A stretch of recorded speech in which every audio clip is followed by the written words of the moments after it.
ಅಪಪ್ರಚಾರ ಆರೋಪ 42ನೇ ಎಸಿಎಂಎಂ ಕೋರ್ಟ್ಗೆ ರಾಹುಲ್ ಹಾಜರು. ಹೋರಾಟ ನಿರಂತರ ಎಂದ ಬಿಜೆಪಿ.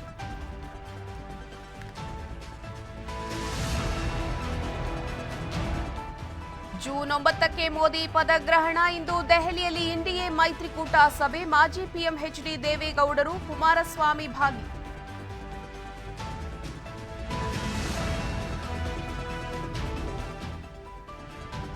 ವಿಪಕ್ಷ ನಾಯಕರಾಗ್ತಾರಾ ರಾಹುಲ್ ಗಾಂಧಿ? ಇಂಡಿಯಾ ಮೈತ್ರಿಕೂಟದತ್ತ ಎಲ್ಲರ ಚಿತ್ತ. ನಾಳೆ ಕುತೂಹಲಕ್ಕೆ ತೆರೆ ಸಾಧ್ಯತೆ.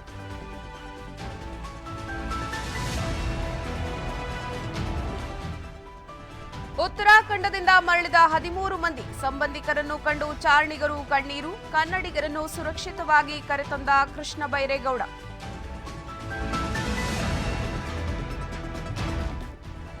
ಬೆಳಗಾವಿಯಲ್ಲಿ ಯಲ್ಲಮ್ಮ ದೇಗುಲಕ್ಕೆ ಜಲ ದಿಗ್ಬಂಧನ. ಕೋಲಾರದಲ್ಲೂ ಮನೆಗಳಿಗೆ ಜಲಾಘಾತ. ಬೆಂಗಳೂರಿನಲ್ಲೂ ರಾತ್ರಿ ಇಡೀ ತುಂತುರು ಮಳೆ.